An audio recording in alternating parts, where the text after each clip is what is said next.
लोगों ने जो डिक्लेरेशन दिया है ये इनकम टैक्स चार्ज ना हो पाए, टीडीएस ना कट पाए, इसलिए दिया है। समझ। नमस्कार दोस्तों, आज की इस वीडियो में आप सभी पीएफ मेंबर्स को बताने वाला हूं कि आप किस तरीके से 2022 में अपने पीएफ में 15G फॉर्म भर सकते हैं। जी हां दोस्तों, अगर आप एक पीएफ मेंबर हो तो आपको 15G फॉर्म के बारे में पता होना ही चाहिए। यह आप लोगों के लिए काफ़ी ज़्यादा इंपॉर्टेंट है, काफ़ी ज़्यादा जरूरी है, क्योंकि 15G फॉर्म आपके पीएफ में से आपका एक बड़ा नुकसान होने से बचा सकता है। सब कुछ इसी वीडियो में बताऊंगा पूरी डिटेल में 15G फॉर्म के बारे में, जैसे 15G फॉर्म क्या होता है, 15G फॉर्म क्यों भरा जाता है, 15G फॉर्म कब भरा जाता है, और साथ ही साथ 15G फॉर्म कैसे भरा जाता है। पूरा प्रोसेस बिल्कुल हिंदी में आप लोग को डिटेल में स्टेप बाय स्टेप इसी वीडियो में बताने वाला हूं। लेकिन इससे पहले आप सभी पीएफ मेंबर्स को एक इंपॉर्टेंट जानकारी दे दूं कि जिन पीएफ मेंबर्स को सिर्फ और सिर्फ ये जानना है, डायरेक्ट प्रोसेस जानना है कि 15G फॉर्म कैसे भरा जाता है, मतलब भरने का तरीका जानना है, सही तरीका जो है, तो वो लोग स्क्रीन पे आप लोग को एक टाइम दिख रहा होगा, ठीक है। यहां तक आप लोग वीडियो को कट करके, यानी आप कह सकते हैं स्किप करके आगे बढ़ा के देख सकते हैं। डायरेक्ट मैंने वहां पर आप लोग को प्रोसेस बता दिया, क्योंकि बहुत से पीएफ मेंबर्स ऐसे होते हैं ना जिनके पास थोड़ा सा टाइम कम होता है, वो सिर्फ और सिर्फ प्रोसेस जानना चाहते हैं कि तरीका क्या भरने का है, मतलब तरीका क्या है 15G फॉर्म भरने का। तो ऐसे लोग वीडियो को यहां तक स्किप करके आगे बढ़ा के देख सकते हैं। बाकी जिन लोगों को बिल्कुल डिटेल में अच्छे से जानना है 15G फॉर्म के बारे में, पूरी की पूरी मतलब अच्छे से आप लोगों को सब कुछ जानना है, तो वो लोग वीडियो को यहीं से कंटिन्यू देख सकते हैं, ठीक है। तो चलिए शुरू करते हैं आज की इस वीडियो को, और फटाफट बिल्कुल डिटेल में आप सभी पीएफ मेंबर्स को मैं 15G फॉर्म के बारे में बता देता हूं। तो सबसे पहले शुरुआत करते हैं कि 15G फॉर्म क्या होता है। तो देखिए बिल्कुल ध्यान से सुनिएगा आप सभी पीएफ मेंबर सब, काफी इंपॉर्टेंट क्वेश्चन है कि 15G फॉर्म क्या होता है। तो 15G form simply income tax department का 2 पेजेस का एक फॉर्म होता है, बस और कुछ नहीं है। ये आप लोगों ने जान लिया, बहुत है, ठीक है। 15G फॉर्म एक 2 पेजेस का इनकम टैक्स डिपार्टमेंट का एक फॉर्म होता है। यहां तक क्लियर हो गया। अब बात कर लेते हैं 15G फॉर्म क्यों भरा जाता है। समझ रहे हो आप लोग, मतलब 15G फॉर्म क्यों भरा जाता है। तो मैं आप लोगों को बता दूं कि जब भी आप अपना पीएफ अप्लाई करते हो, पीएफ ऑनलाइन करते हो, तो उसमें से टीडीएस के कटने के बचने के लिए, समझ रहे हो आप लोग, मतलब जब आप ऑनलाइन फॉर्म भरते हो अपना 1910C, तो उसमें से जो टीडीएस कटता है ना, उसके कटने से बचने के लिए हम अपना 15G फॉर्म फिल करते हैं अपने पीएफ में, मतलब फिल करके अटैच करते हैं। तो यहां तक आप लोग क्लियर हो गया कि 15G फॉर्म क्यों भरते हैं। भाई टीडीएस के कटने से बचने के लिए हम 15G फॉर्म भरते हैं। अब बात कर लेते हैं 15G फॉर्म कब भरा जाता है। मतलब कोई तो क्राइटेरिया होगा ना कि भाई आप 15G फॉर्म भरना है, ये मतलब सिचुएशन होगी तो 15G फॉर्म भरना है, और ये सिचुएशन होगी तो 15G फॉर्म नहीं भरना। तो मैं आप लोगों को बता दूं कि जब भी आपके पीएफ में आपका जो पैसा है employ plus employer share, pension नहीं, एम्प्लॉय प्लस एम्प्लॉयर शेयर 50,000 या 50,000 से ज़्यादा है, तो आपको 15G फॉर्म भरना है। समझ गए आप लोग, मतलब अगर आपके पीएफ में आपका पैसा एम्प्लॉय शेयर और एम्प्लॉयर शेयर, पेंशन नहीं, एम्प्लॉय और एम्प्लॉयर शेयर टोटल मिला के 50,000 रुपये या 50,000 रुपये ज़्यादा है, तभी आपको 15G फॉर्म फिल करना है, 15G फॉर्म भरना है। यहाँ तक आप लोगों को पता चल गया। अब एक सवाल और ऐड कर देता हूँ, टीडीएस क्या होता है, ठीक है। तो टीडीएस भाई एक तरह का टैक्स होता है, ठीक है, जो कि अगर हम 15G फॉर्म नहीं भरते तो वो ईपीएफओ द्वारा कट कर दिया जाता है, काट लिया जाता है, ठीक है, इनकम टैक्स डिपार्टमेंट द्वारा, ईपीएफओ द्वारा। जब भी हम 15G फॉर्म नहीं भरते और हमारे पीएफ में अमाउंट 50,000 या 50,000 ज़्यादा है, तो ऐसे कर दिया जाता है। तो यहाँ तक आप लोगों को क्लियर हो गया सब कुछ, 15G फॉर्म क्या होता है, 15G फॉर्म मतलब कब भरा जाता है, क्या सिचुएशन होती है, क्या क्राइटेरिया होता है। उम्मीद करता हूँ सब कुछ समझ आ गया होगा। अब एक इंपॉर्टेंट स्टेप कि 15G फॉर्म कैसे भरा जाता है, 15G फॉर्म भरने का सही तरीका क्या है। तो इसके लिए आपको चलना पड़ेगा मेरे साथ मेरी मोबाइल स्क्रीन पर। तो चलिए फटाफट चलते हैं अपनी मोबाइल स्क्रीन पर, और आप लोगों को मैं बिल्कुल क्लियर अच्छी तरीके से समझा देता हूं। पहले मैं आप लोगों को 15G फॉर्म दिखाऊंगा, उसके बाद भरते कैसे हैं बिल्कुल अच्छे तरीका बताऊंगा। तो चलिए शुरू करते हैं आज की इस वीडियो को, और फटाफट चलते हैं अपनी मोबाइल स्क्रीन पर। तो दोस्तों इस वक्त आप लोग देख सकते हो हम लोग अपनी मोबाइल स्क्रीन पर आ चुके हैं, और इस वक्त मैंने आप लोगों के लिए यहाँ पर एक फॉर्म नंबर 15G यानी 15G फॉर्म का सैंपल ओपन करके रखा हुआ है आप लोगों को दिखाने के लिए कि भाई इस तरीके का जो 15G फॉर्म है वो होता है। बाकी आप लोगों को इस फॉर्म का जो लिंक है वो इसी वीडियो के डिस्क्रिप्शन बॉक्स में मिल जाएगा, जिस पर आप क्लिक करोगे तो आप डायरेक्टली इस फॉर्म को अपने फ़ोन में डाउनलोड भी कर पाओगे। तो यहाँ तक सब कुछ ठीक है। अब मैंने बाकी आप लोगों को अच्छी तरीके से समझाने के लिए कि 15G फॉर्म कैसे भरते हैं स्टेप बाय स्टेप सब कुछ, इसके लिए मैंने ऑलरेडी एक फॉर्म पेन से बिल्कुल अच्छी तरीके से वेरीफाई करके भरा हुआ है, ठीक है। तो मैं उसी से आप लोगों को बताने वाला हूं कि भाई इस कॉलम में ये फिल करना है बिल्कुल अच्छी तरीके से सरल भाषा में। तो चलिए फटाफट मैं वो फॉर्म ओपन कर लेता हूं और आप लोगों को बिल्कुल स्टेप बाय स्टेप फटाफट बता देता हूं। तो यहाँ पर आप लोग देख सकते हो मैंने एक फिल किया हुआ जो 15G फॉर्म है यानी फॉर्म नंबर 15G, वो आप लोगों के सामने ओपन कर लिया, जो कि पेन से बिल्कुल प्रॉपर तरीके से फिल किया हुआ है। अब देखिए यहाँ पर ऊपर लिखा हुआ मिलेगा इनकम टैक्स रूल्स 1962, ठीक है, और नीचे लिखा हुआ मिलेगा फॉर्म नंबर 15G यानी 15G फॉर्म, ठीक है। अब देखिए सबसे पहले मैं आप लोगों को बता दूं कि इस फॉर्म में आप लोगों को ये दो पार्ट देखने को मिल जाते हैं, पार्ट 1 और पार्ट 2, और मैं आप लोगों को दोनों ही पार्ट क्या क्या करना है, क्या फिल करना है, सब कुछ बताने वाला हूँ। तो सबसे पहले अब आपको बिल्कुल गौर से सुनना है।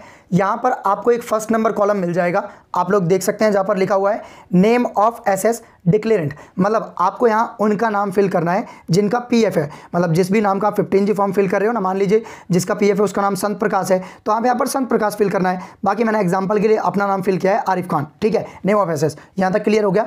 अब जो दूसरा कॉलम है यहाँ पर आपको पेन ऑफ एसएस, मतलब कि जो भी पीएफ मेंबर है उसका आपको यहाँ पर पेन नंबर फिल करना है। मैंने यहाँ पर एग्जाम्पल के लिए फिल कर दिया, मेरा नहीं है, किसी का भी नहीं है, ये अननोन है, ठीक है, मतलब कह सकते हैं आप सिर्फ सैंपल है। तो यहाँ पर आपको दूसरे नंबर कॉलम में पेन नंबर फिल कर देना है, पहले में नेम और दूसरे में पेन नंबर।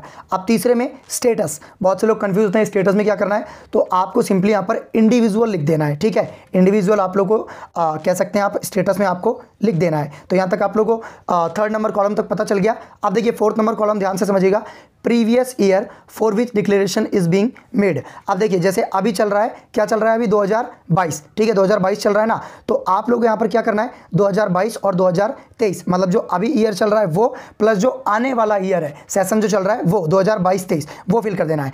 मान लीजिए आप ये फॉर्म 2023 में फिल करोगे तो आपको 2023 और 24 फिल करना है, समझ आ गया आप लोगों को। अभी जैसे 2022 में फिल कर रहा हूँ 2022-23, ठीक है, चौथे नंबर कॉलम तक समझ आ गया।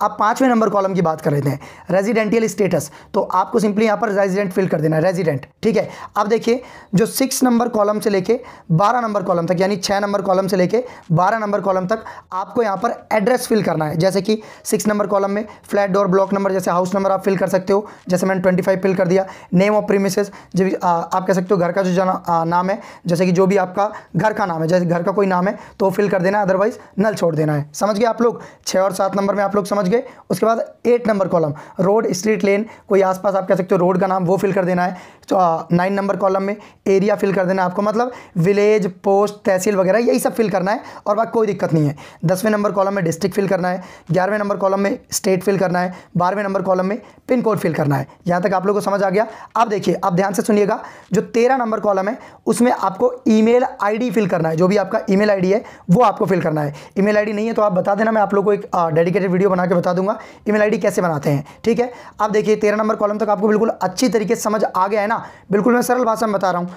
अब जो 14 नंबर कॉलम में है यहाँ थोड़ा सा ध्यान दीजिए, यहाँ आपको telephone number with STD code and mobile number, या तो आपका कोई लैंडलाइन नंबर है तो आप लैंडलाइन नंबर फिल कर सकते हैं, अदरवाइज आपका जो भी सिंपल मोबाइल नंबर है वो आपको यहाँ पर फिल कर देना है। समझ आ गया आप लोग को। अब देखिए 15 नंबर कॉलम में बिल्कुल ध्यान से सुनिएगा, यहाँ पर लिखा हुआ है whether assess to tax under the income tax act 1961, क्या आपने कभी टैक्स भरा है, कोई भी गवर्नमेंट टैक्स आपने भरा है या नहीं भरा है, ठीक है। अगर भरा है तो यस, अदरवाइज आपको नो पर टिक कर देना है। अब देखिए यहाँ पर बी है, 2 सेक्शन है इसके, ए और बी है।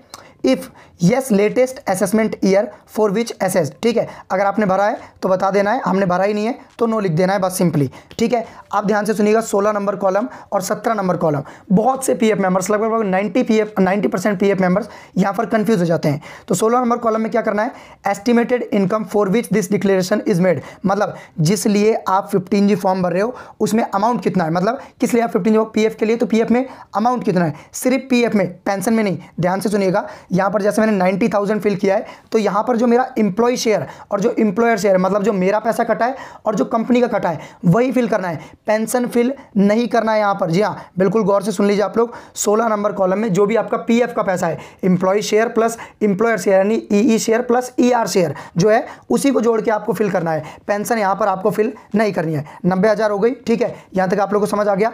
अब 17 नंबर कॉलम में क्या है, ध्यान से सुनिएगा, estimated total income of the previous year in which income mentioned in column 16 to be included, मतलब मान लीजिए आप 2022 में ये फॉर्म भर रहे हो 15G, ठीक है, तो 2022 में आपकी कितनी इनकम हुई है, आपने कितने पैसे कमाए हैं, प्लस वो और प्लस जो यहाँ पर 90,000 या जो भी आपका अमाउंट बनता है ना 16 नंबर में, जो सिर्फ पीएफ का अमाउंट है उसे जोड़ के, जैसे मैंने 2022 में भाई मैंने 50,000 रुपये कमा लिए, ठीक है, तो आपको 50,000 रुपये यहाँ पर 50,000 प्लस 90,000 जोड़ के, समझिए आप लोग, मतलब 17 नंबर कॉलम में जो आपने 2022 में इनकम करी है वो जोड़ना है, जितने आपने पैसे कमाए, प्लस जो आपका पीएफ है वो भी आपको जोड़ना है, सिर्फ पीएफ। मतलब जैसे 90,000 मेरा पीएफ था और मैंने मान लीजिए 70,000 रुपये कमाए, तो मेरे 1,60,000 रुपये टोटल बैठ गए। अब बिल्कुल आप लोग ध्यान से सुनिएगा, अगर आपके जो अमाउंट है वो ध्यान से रखिएगा, आप लोग 2.5 लाख के ऊपर मत जाने दीजिएगा, ठीक है। मतलब पीएफ हो तो वो चलेगा, बाकी 2.5 लाख से ऊपर आप मत जाने दीजिएगा। इनकम थोड़ी बहुत आप घटा के ही करिएगा। जैसे मैंने 70,000 डाल दी तो यहाँ पर 1,60,000, 90 प्लस 70,000 1,60,000 ये हो गया, ठीक है। मतलब 16 नंबर कॉलम की इनकम प्लस 17 नंबर कॉलम आपको जो भी है दोनों जोड़ के डाल देना है। 17 नंबर में इनकम प्लस 16 नंबर में आपका जो PF employ plus employer share है वो डाल देना है। समझ आ गया आप लोग को अच्छे से। अब देखिए जो 18 नंबर कॉलम है उसमें क्या है, details of form number 15G other than this form fill during the previous year if any. अगर आपने इससे पहले कभी 15G फॉर्म भरा है तो आपको नीचे यहाँ पर डिटेल्स फिल करनी है, जैसे कि total number of form number 15G field, मतलब जितने आपने फॉर्म नंबर 15G फिल किया है, जैसे आपने 2-3 फिल किए हैं तो यहाँ पर लिख देना। अगर नहीं फिल किया है तो आपको सिंपली यहाँ पर नल छोड़ देना है, खाली छोड़ देना है टिक लगा के ऐसे। अब देखिए एग्रेट amount of income for which form 15G number field, तो हमने जब 15G फॉर्म भरा ही नहीं है, अगर भरा है तो अमाउंट डाल देना कितने कितने के लिए भरा है, अदरवाइज नहीं डालना। समझ गए आप लोग, बिल्कुल नल छोड़ देना है। अब देखिए यहाँ तक आप लोगों को समझ आ गया 18 नंबर कॉलम तक।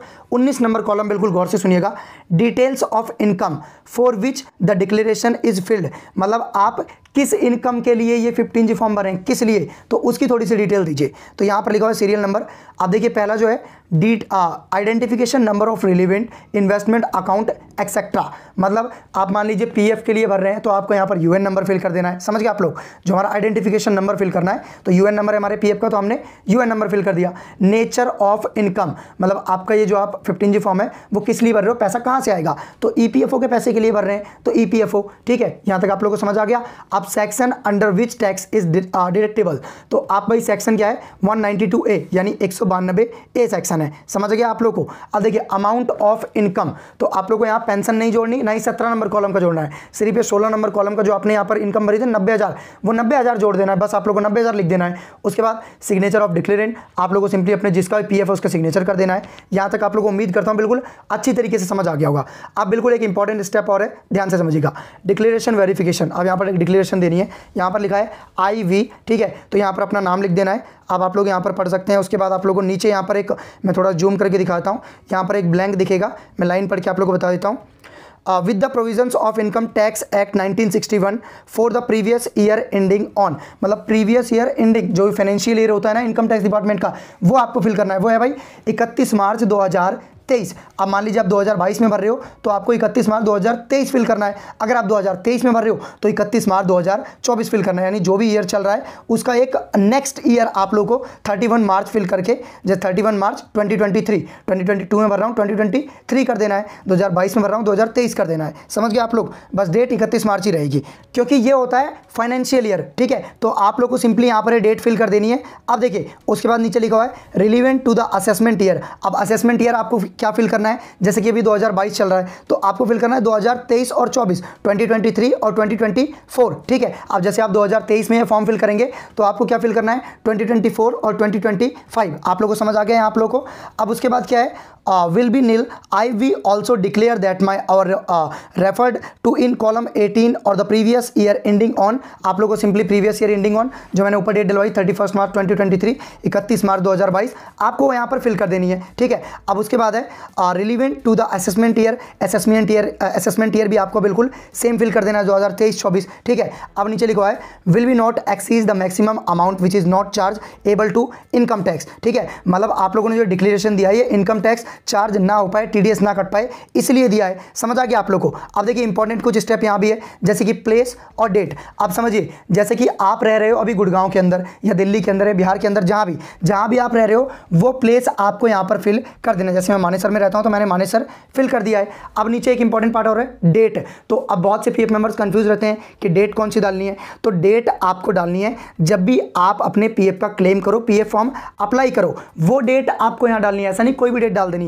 जैसे मैं 5 मई 2022 को अप्लाई कर रहा हूँ तो सिंपली मैंने यहाँ पर डेट 5 मई 2022 फिल कर दी है। समझ आ गया आप लोगों को। आप सिंपली उसके बगल में सिग्नेचर ऑफ डिक्लेरेंट, मतलब जो भी आप कह सकते हैं जिसका भी पीएफ है, जो 15G फॉर्म भर रहे हैं उनके सिग्नेचर आप लोगों को यहाँ पर कर देने हैं। जैसे कि मैं 15G फॉर्म मेरा पीएफ है तो मैंने यहाँ पर सिग्नेचर कर दिया है। तो आप लोगों को फर्स्ट पार्ट तो बिल्कुल अच्छी तरीके से समझ आ गया होगा, उम्मीद करता हूँ, क्योंकि मैंने बिल्कुल आप लोगों को स्टेप बाय स्टेप अच्छे से एक्सप्लेन कर दिया।